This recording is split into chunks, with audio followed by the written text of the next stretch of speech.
A short while ago, King Musa Xulu had concluded his address at this year's AmaZulu Reed Dance.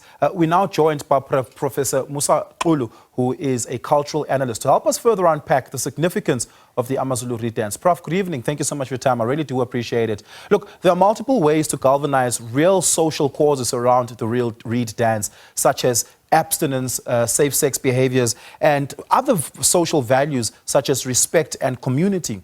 But perhaps from a cultural perspective, as a rite of passage, explain to us why this is such a significant part of the cultural experience.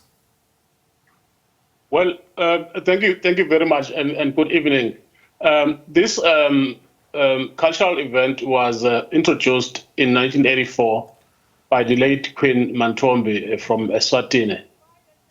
Initially with a couple of hundred maidens, and now, as you can see, it has become, today I was told that there were around about 40,000 maidens that were performing there. And the actual performance is to take the reed and give it to the king. It's also very symbolic in the sense that many African people believe that they came out of the reed at the time of creation. So it's got some mythological aspects of it.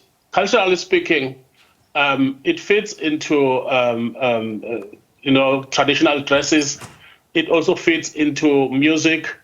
It also fits into cultural behaviors that socially would encourage abstinence from sexual activities and other kinds of things that would make the women to be, not pure, and so they must be able to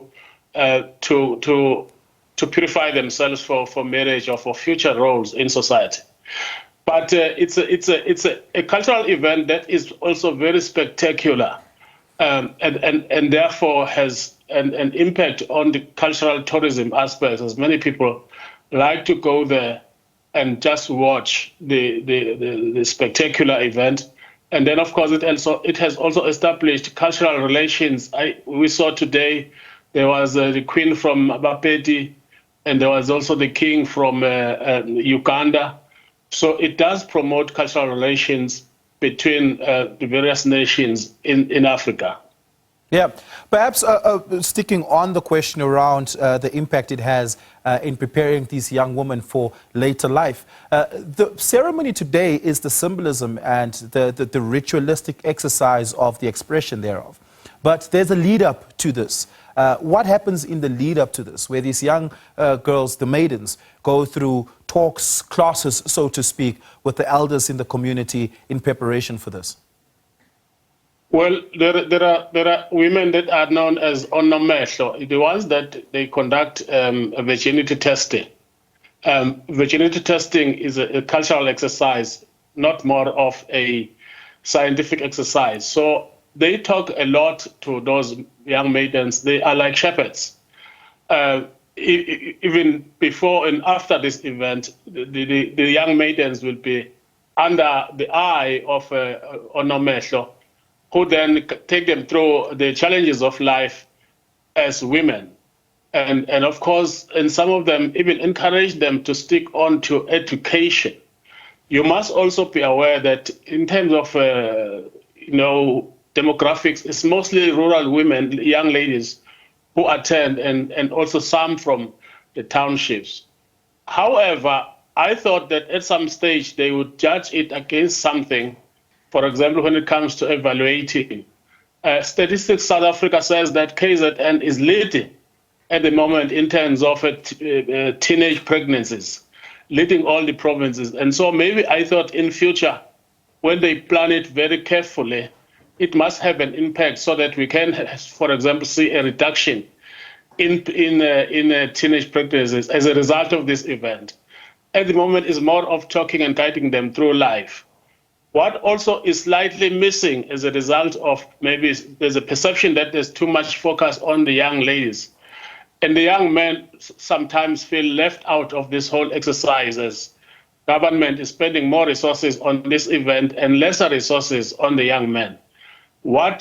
How it turns out, and I've not done any research on this, but just by observation, usually towards this event, the rape of young maidens grows up because maybe some of these young men become angry and vindictive towards the young maidens. So there must be in future some kind of balancing between also the young ladies and the young maidens. It's a very good and spectacular event as such, but it must have spin-offs that must be able to show some changes in the life of the young of the nation. Let's talk about cultural relations and cultural diplomacy that stem out of this. You mentioned earlier, for instance, other cultures coming about and offering messages of support, which is, a fixture of such significant cultural ceremonies across the South African landscape. It's not unique to the AmaZulu royal household. But how important is it in this moment, this cross-cultural support, specifically given that King Musa Xulu went through a heavily contested period in his early years, in his first few years as the king, but also very importantly in winning over the support, the respect and reverence of the Zulu nation by and large. How important is the cultural diplomacy element of this?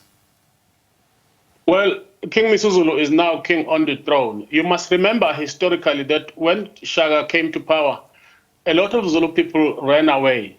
So they are found in Mozambique as Soshangane in the central and northern parts of Mozambique. They are found as Ndebele in Zimbabwe, as Ngunis in Zambia, Malawi, and even southern Tanzania. Those kings also have expressed lots of support for the current Zulu king, and they would love at some stage to pay some visits to strengthen the cultural relations between the Zulus here and the Zulus on the subcontinent, in the SADC region.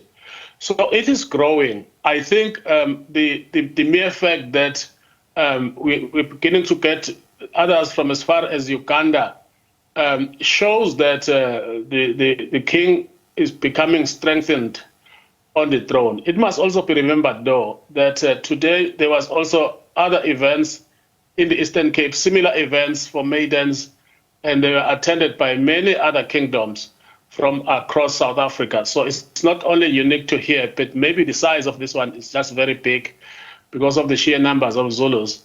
But there were also similar events taking place across the country, and even in Limpopo today. Yeah. Prof, I just want you to take a look at the live visuals that we're showing on our screen right now. As you observe them, could you perhaps just explain to us what it is that is happening in the procedure at the moment? We've lost those live visuals, Prof, but we will try to get back to it. Maybe just the last question as we wrap this up, and that is still to the question of intercultural diplomacy and support, especially given the broader context of South Africa, where we've seen tensions between South African citizens and non-South African citizens, specifically citizens from across the continent.